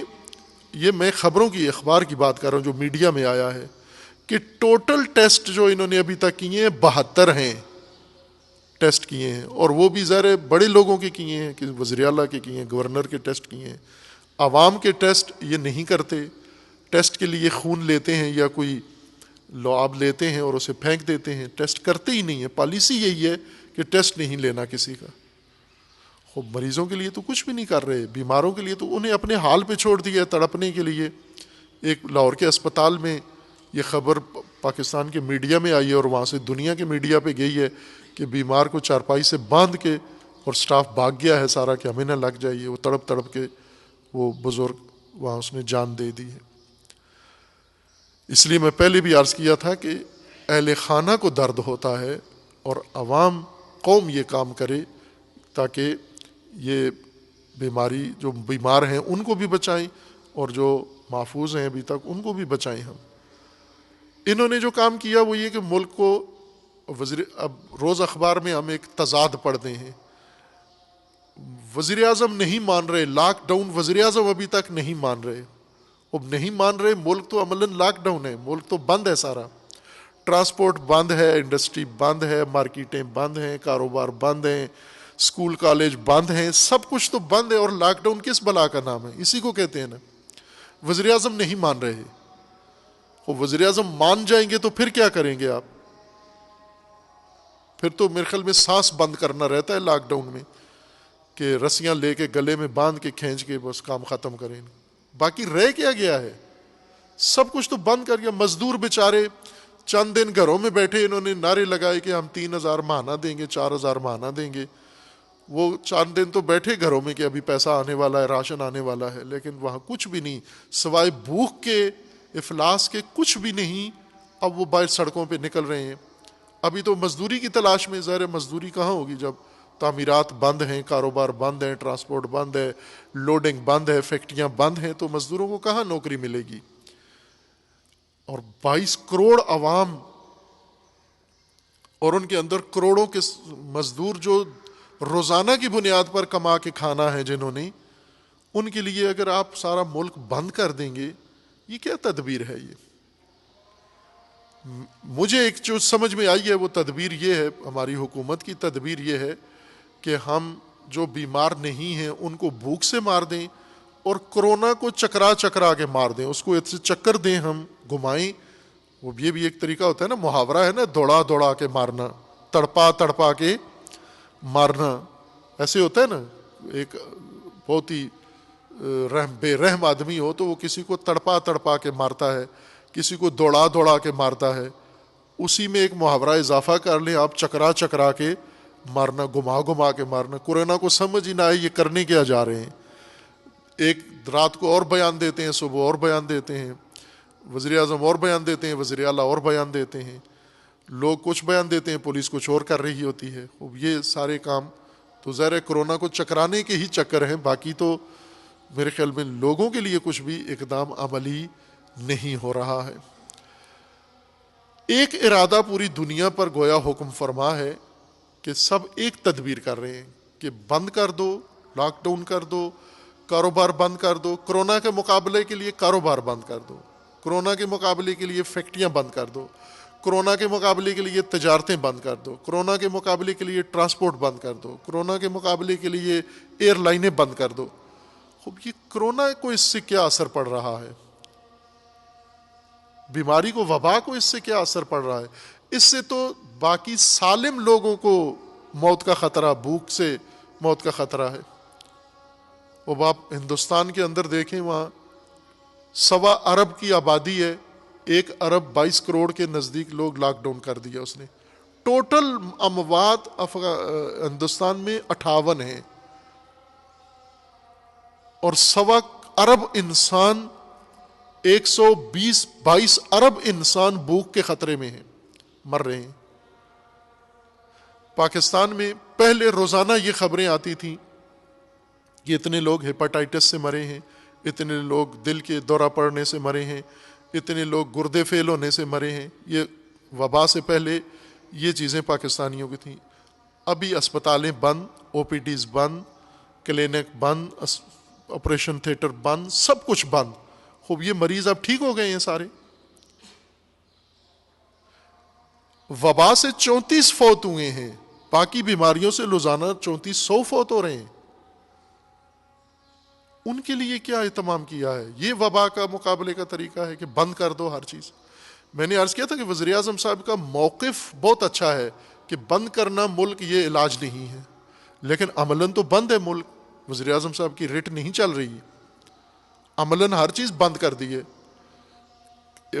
بیانیہ آتا ہے مثلا دکانیں بند, سارا دن رات دکانیں بند. یہ لوگ جو بھوکے گھروں میں ہیں یہ کیا کھائیں گے؟ یہ دکانیں بند, تولید بند, پروڈکشن بند, ہر چیز. یہ حل ہے, یہ رائے حل ہے. یہ آسان تھا رائے حل کہ مریضوں کو تشخیص کرتے, سکریننگ کرتے جو نہیں کی, مریضوں کے ٹیسٹ لیتے جو نہیں لیے, مریضوں کو علیحدہ کر لیتے جو نہیں کیا, باقی لوگوں کو معمولی زندگی کی اجازت دیتے کہ معمولات زندگی انجام دیں، وہ اپنے کام کاروبار کریں، محفوظ طریقے سے ان کو رہنمائی کریں، آگاہی کریں کہ محفوظ ہو کر اپنا روزمرہ کا معاملات انجام دیں۔ اس بیچ میں خصوصاً پاکستان کے اندر، باقی دنیا میں بھی ہے، کچھ لوگ ہوتے ہیں جو بحرانوں میں ان کی چاندی ہو جاتی ہے، بحرانوں کو عید سمجھتے ہیں اپنے لیے۔ یہی حال پاکستان کے اندر کچھ ایسے طبقات ہیں، انسانیت سے گرے ہوئے گھٹیا لوگ، جو اس بحران سے استفادہ کر رہے ہیں، فائدہ اٹھا رہے ہیں اس سے۔ ایک وہ طبقہ ہے جو ذخیرہ اندوز، ہر وہ چیز جس کی کمی محسوس کر رہے ہیں یا جس کی ڈیمانڈ زیادہ ہے اس کو ذخیرہ کر رہے ہیں۔ کبھی آٹا کم ہو جاتا ہے، کبھی دوائیں کم ہو جاتی ہیں، کبھی کیا چیز، یہ ساری موجود ہے وافر مقدار میں۔ حکمرانوں کے بیان آتے ہیں کہ یہ چیزیں وافر مقدار میں ملک میں موجود ہیں، لیکن مارکیٹ میں ملتی نہیں ہیں، قیمتیں بڑھا رہے ہیں، 10 گنا بعض چیزوں کی، روزمرہ کی ضروریات کی قیمتیں بغیر کسی سبب کے بڑھا رہے ہیں۔ یہ ظالم ترین وبا سے زیادہ ظالم طبقات ہیں یہ۔ اسی طرح بعض سیاست باز ہیں۔ عزیزان، یہ بات ذہن میں رکھیں ہمیشہ کے لیے، جب بھی اس کے خلاف آپ کو کوئی محسوس ہوا تو مجھے بھی بتانا، میں بھی اپنی بیان سے رجوع کروں گا، توبہ کروں گا کہ مجھ سے یہ غلط بات ہوئی ہے اور معذرت کروں گا اگر کہیں آپ نے غلط ثابت کر دی۔ حکمران جو سیاستدان ہوتے ہیں، ان کو صرف ایک کام آتا ہے، جھوٹ، مکر، فریب اور جھوٹ و مکر سے یہ اقتدار تک آنا، یہ ان کا ایک کام، ایک مہارت ہوتی ہے۔ ان کو ملک چلانے کی مہارت ان میں نہیں ہے، قوم سدھارنے کی مہارت ان میں نہیں ہے، بحرانوں کو مینیج کرنے کی مہارت ان میں نہیں ہے، کسی ایک میں نہیں ہے۔ اگر کہیں آپ نے دیکھی تو مجھے بتا دینا، میں بھی اپنے نظریے سے پھر جاؤں گا، معذرت کروں گا کہ غلط فہمی ہوئی تھی، ان کے اندر ہے یہ۔ ان کو صرف ایک کام آتا ہے، جھوٹ، فریب، دھوکے سے اور ہر ناجائز ذریعے سے اقتدار میں آنا باری باری۔ اس کے علاوہ کوئی بھی سیاسی جماعت ہو، خواہ وہ مذہب کے پرچم کے ساتھ ہو یا سیکولر کسی جھنڈے کے ساتھ ہو، ایک کام ان کو آتا ہے کہ ناجائز طریقے سے اقتدار میں آنا، لوگوں کو دھوکہ دے کے اقتدار میں آنا۔ تو ایک آدمی ایک کام ہی جان سکتا ہے، دو کام تو نہیں کر سکتا۔ انہوں نے مہارت ساری زندگی خاندانی نسلی طور پر اس میں حاصل کی ہے۔ ان سے اب توقع رکھیں بحرانوں میں یہ مدیریت کریں گے، بحرانوں کو مینیج کریں گے۔ کہاں سے سیکھا انہوں نے؟ ان میں سے کون ہے جو بحرانوں کو مینیج کرنے کی ٹریننگ لے کے آیا ہے، تعلیم لے کے آیا ہے؟ یہ تو ذخیرہ اندوز ہی ہیں، یہ تو ناجائز طریقے سے اقتدار میں آنے والے ہیں۔ انہوں نے تو یہی کرنا تھا جو کر رہے ہیں، اس سے زیادہ ان سے کیا توقع ہے؟ اور یہ عوام ہی ہیں جو ان کو مدد دیتے ہیں، سیڑھی بنتے ہیں اقتدار میں آنے کے لیے، اور پھر بحرانوں کے دنوں میں آنکھیں کھول کے دیکھتے رہتے ہیں، رال ٹپکاتے ہیں اور منہ بنا کے اپنے گھروں کے اندر موت کی انتظار میں پھر بیٹھے رہتے ہیں۔ اب کیوں نہ ایک دفعہ ہی مسئلے کا بنیادی حل کر لیا جائے؟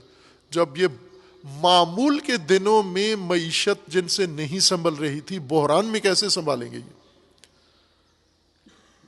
کیوں یہ نہیں کرتے؟ اس لیے کہ ان کو ایک توقع ہے کہ عالمی ادارے، عالمی برادری، جیسے عالمی برادری نے کشمیر آزاد کیا ہے، اب عالمی برادری پاکستان کا بحران بھی حل کرے گی۔ عالمی برادری قرضے دے، عالمی برادری پیسے دے، عالمی برادری خود پھنسی ہوئی ہے، عالمی برادری کے لیے اپنے مشکلات پڑی ہوئی ہیں، وہ کیسے آپ کو قرضہ دیں گے؟ اگر قرضہ دیں گے بھی تو اور بدتر ہوگا۔ قرض کی انتظار میں اتنا اور لوگوں کو اذیت دینا یہ مناسب حکمت عملی نہیں ہے۔ عوام کو شامل کریں، اور حکمرانوں کے اندر یقیناً سیاستدانوں کے اندر صلاحیت نہیں ہے، میں بغیر مبالغے کے عرض کر رہا ہوں، نہیں ہے ان کے اندر۔ یہ صرف سیاست بازی کر سکتے ہیں، بحرانوں میں نہیں کر سکتے۔ عوام کو، عوامی طبقات کو اور عوام کے اندر باصلاحیت لوگوں کو شامل کریں، میدان دیں ان کو، تاکہ وہ بھی میدان میں آئیں اور آ کر اس بحران کا مقابلہ کریں۔ ایک اور جو ملک کے اندر غیر انسانی عمل جاری ہے وہ اس بحران کے اندر فرقہ پرستی اور فرقہ واریت کی ذہنیت ہے۔ آپ توجہ کریں، جب یہ بحران شروع ہوا پاکستان میں وبا کا، تو زائرین کو موضوع بنا لیا گیا، زائرین، زیارت، اور ظاہر ہے اب زائرین و زیارت کے پیچھے ایک بہت بڑی داستان ہے۔ ظاہر ہے زیارت ہے، کن کی زیارت ہے؟ ائمہ کی، اہل بیت کی زیارت ہے، اور اہل بیت کی زیارت کے پیچھے ایک پورا مکتب ہے، تشیع ہے، سلسلہ ہے سارا۔ اس سب کو زیارت اور زائرین کی رٹ سے یہ موضوع بنایا گیا، کہ پہلے بھی کہا تھا کہ ایک تداعی کے طور پر کہ وبا اور زائرین آپس میں اس طرح سے جڑ جائیں کہ جہاں وبا کا نام آئے فوراً زیارت ذہن میں، اور جہاں زیارتوں کا نام آئے تو وہاں وبائیں ذہن میں دوڑنا شروع ہو جائیں۔ یہ کام کیا انہوں نے، پلید میڈیا نے، سوشل میڈیا نے، اور سیاستدانوں نے اور سیاست بازوں نے یہ کثیف کام کیا ہے انہوں نے۔ اور جس طرح امریکہ نے مثلا چائنا کے اوپر اٹیک کیا اس گمان کے ساتھ چائنیز مریں گے، اور اب خود مبتلا ہو گیا ہے، اسی طرح کچھ ایسے فرقہ باز، فرقہ پرست عناصر جنہوں نے زائرین کو موضوع بنا دیا، تو اس گمان کے ساتھ کہ زائرین ہی آخر تک موضوع رہے گا، لیکن ایسے ہوا نہیں۔ جب فرقہ باز ملک بن جائے، فرقہ باز قوم بن جائے، فرقہ پرست ماحول بن جائے، تو پھر سارے زیر سوال آئیں گے۔ اور پھر آپ نے دیکھا کہ دیر نہیں لگی اور زائرین کی جگہ تبلیغی آ گئے زیر سوال، کہ تبلیغیوں نے یہ پھیلایا ہے، اور اب ساری توپیں تبلیغیوں کی طرف مڑ گئی ہیں۔ یہاں پر پھر جو تبلیغی طبقے کے دفاع میں جو لوگ آئے وہ سب سے بدتر، جنہوں نے تبلیغیوں کی طرف رخ موڑا، زائرین کی طرف رخ موڑا، پھر زائرین سے تبلیغیوں کی طرف رخ موڑا، پھر جو تبلیغیوں کی دفاع میں آئے وہ سب سے بدتر ہیں، سب سے زیادہ پلید وہ لوگ ہیں جو ان کے دفاع میں آ گئے۔ خوب آپ نے دیکھا کہ بہت ذمہ دار جو اعلیٰ عہدوں پر پہلے بھی رہ چکے ہیں، ابھی بھی ہیں، پنجاب اسمبلی کے اسپیکر، دھمکی دی باقاعدہ کہ تبلیغی جو ہیں یہ پرامن ضرور ہیں لیکن لاوارث نہیں ہیں، اور اب اس دھمکی کے پیچھے کیا کیا تحلیلیں ہو سکتی ہیں وہ وضاحت کریں گے لوگ یا کر رہے ہوں گے، لیکن یہ لہجہ، یہ زبان تبلیغیوں کے دفاع میں آ گئے ہیں۔ کیا یہ تبلیغی پاکستانی نہیں ہیں؟ یہ زائرین پاکستانی نہیں ہیں؟ زائرین ہیں تو بھی پاکستانی ہیں، تبلیغی ہیں تو بھی پاکستانی ہیں، سیکولر ہیں تو بھی پاکستانی ہیں، عمرہ کر کے آئے ہیں تو بھی پاکستانی ہیں، لندن سے جو آئے ہیں مریض وہ بھی پاکستانی ہیں۔ اتنی کثیف ذہنیت، اتنی غلیظ ذہنیت، اتنی نفرتوں سے بھری ہوئی ذہنیت ان کے اندر موجود ہے کہ بحرانوں میں بجائے مدد کرنے کے، بجائے بحران کو اندر کوئی خدمت کرنے کے، الٹا اس کو نفرتوں کا موضوع بنا دیا اور ذمہ دار۔ کیا اٹلی میں زائرین نے جا کر کیا ہے؟ اسپین میں تبلیغیوں نے جا کر وائرس پھیلایا ہے؟ امریکہ میں زائرین اور تبلیغی گئے ہیں؟ ساری دنیا میں 197 ممالک یا اس سے بھی اوپر مبتلا ہو چکے ہیں، یہ زائرین اور تبلیغیوں نے کیا ہے یہ کام۔ کس قدر قابل نفرت ہے۔ وہ پہلی تقریر جو زائرین کے خلاف ہوئی تھی اور نشر ہوئی، اگر اسے کنٹرول کیا جاتا تو یہ تبلیغیوں تک نہ پہنچتا یہ مسئلہ۔ اور ہمیشہ ایسے ہوا ہے کہ دہشت گردی شیعہ سے آغاز ہوئی اور پھر سرکار تک پہنچ گئی، فوج تک پہنچ گئی۔ اگر شیعہ پر روک لیتے، جب شیعہ مارنا شروع کیا تھا، اور یہ پاکستان کی سنت بن چکی ہے کہ بحران، فتنے، دہشت گردی شروع شیعہ سے ہوتی ہے اور پھر اس کی کوئی آگے حد نہیں ہوتی، وہ سب کو اپنے دامن میں، پورے پاکستان کو، ہر طبقے کو لپیٹ میں لے لیتی ہے۔ پھر پاکستان کا ہر بازار دہشت گردی کا شکار ہوا، ہر طبقہ شکار ہوا، عورتیں، بچے شکار ہوئے، دیوبندی، بریلوی اور اہل حدیث شکار ہوئے۔ وہ شیعوں تک رکا تو نہیں۔ جب بھی آپ شیعہ سے آغاز کرو گے، شیعہ کے ساتھ نفرت کا اظہار کر کے ملک کے اندر کوئی عوامی بحران، عمومی بحران کھڑا کرو گے، وہ تمہارے بھی دامن گیر ہو جائے گا۔ آج تبلیغی جماعت والے کس کا دامن پکڑیں کہ جو تبلیغیوں کو آج یہ دن دیکھنا پڑ رہا ہے، وہ جائیں ان دیوبندیوں کا جنہوں نے تشیع کے خلاف غلیظ زبان اگلی تھی، ان کو جا کر پکڑے، ان کی داڑیاں نوچیں اور ان سے جواب طلب کریں کہ تم نے یہ حرکت شروع کی تھی جو آج رخ اس کا مڑ کر ان کی طرف آ گیا ہے۔ یہ کام پہلے دن ہی روک لینا چاہیے۔ حکومت دیکھتی رہتی ہے۔ پنجاب کی اسمبلی کے پنجاب اسمبلی کے اسپیکر کو کیا معلوم نہیں تھا کہ کل زائرین کے بارے میں جب بات ہو رہی تھی تو کیوں نہیں کہا زائرین لاوارث ہیں، تبلیغیوں کے تم وارث ہو، زائرین کے وارث نہیں ہو تم۔ تبلیغیوں کے نام آنے سے تمہیں غیرت آ گئی، زائرین کا نام آنے سے نہیں آئی۔ دونوں ہمارے ہیں۔ میں نے پہلے بھی عرض کیا تھا کہ یہ خاندان ہے، ایک پاکستان ایک خاندان آباد ہے، اس کے اندر اگر کوئی زائرین زیارت پہ گیا ہے تو اسی خاندان کا فرد ہے، اگر تبلیغ پہ گیا اسی خاندان کا فرد ہے، اگر وہ عمرے پہ گیا اسی خاندان کا فرد ہے، اگر یورپ میں گیا اسی خاندان کا فرد ہے۔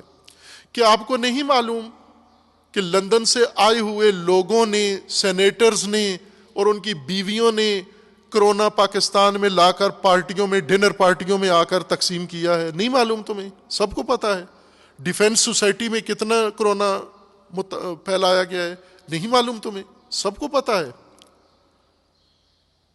سیاستدانوں کے بچے جو آئے ہیں باہر سے، جو تم نے سفارشوں سے منع تھا جب باقیوں کو، زائرین ابھی تک ایران بیٹھے ہوئے ہیں، اجازت نہیں دے رہے ان کو پاکستان آنے کی۔ کس قانون کے تحت؟ ایک پاکستانی پاکستان میں کیوں نہیں آ رہا؟ وہ پہلے تو چارہ جوئی یہ تھی، بہترین کام ہندوستانیوں نے، ہندوستان کے زائرین ایران میں تھے، ہندوستان نے اپنی میڈیکل ٹیم ایران بھیجی ہے، تمام ہندوستانی زائرین کی سکریننگ ایران میں کی ہے انہوں نے، اس میں جو متاثرین تھے انہوں نے وہیں ایڈمٹ کیا ہے، باقیوں کو انڈیا منتقل کیا پروازیں خصوصی بھیج کر۔ تم یہ کام نہیں کر سکتے تھے کہ اپنی میڈیکل ٹیم وہیں ایران کے اندر بھیج کر تمام زائرین کی سکریننگ کر کے جو زائرین متاثر ہیں انہیں وہیں قرنطینہ بنا کر، انہیں رکھ کر، انہیں صحت مند کر کے پھر آنے دیتے، باقیوں کو ابھی لے۔ ابھی جو زائرین پھنسے ہوئے ہیں، عدالت میں کیس ہوا ہے، یہ آپ کے علم میں ہونا چاہیے کہ زائرین کے ورثہ نے عدالت میں درخواست دی ہوئی ہے پاکستان کی کورٹ میں، ہائی کورٹ میں، کہ زائرین ہمارے جو بند کیے ہوئے نہیں آنے دے رہے ان کے لیے اجازت دی جائے۔ اس لیے میں نے عرض کیا تھا کہ بیماری کے بہانے سے ہر کام کر رہے ہیں یہ نالائق لوگ، سوائے ایک کام کے کہ بیماری کا مقابلہ کیا جائے اور عوام کو تحفظ دینے کے لیے کوئی اقدام کیا جائے۔ اس کے علاوہ بھی موضوعات ہیں، موضوعات میں جو ایک اہم، اسی سے متعلق ایک نقطہ یہ بھی ہے کہ پوری دنیا کے اندر جو انسان کا سماجی پہلو ہے یہ تبدیل ہو رہا ہے، سماجی رابطہ، سماجی بنیاد ختم کی جا رہی ہے۔